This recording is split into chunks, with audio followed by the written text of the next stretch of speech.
You ask Tiger to solve. This deals with linear equations with one unknown. The final result is x equals 3. Let's solve it step by step. Group all x terms on the left side of the equation. Subtract 3x from both sides. Group like terms.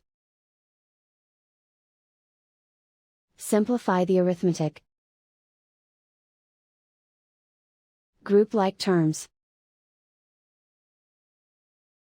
Simplify the arithmetic. Group all constants on the right side of the equation. Subtract 5 from both sides. Simplify the arithmetic.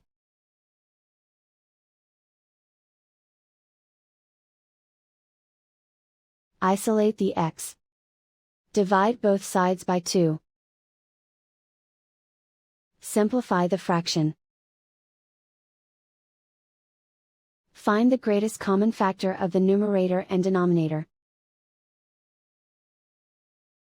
Factor out and cancel the greatest common factor.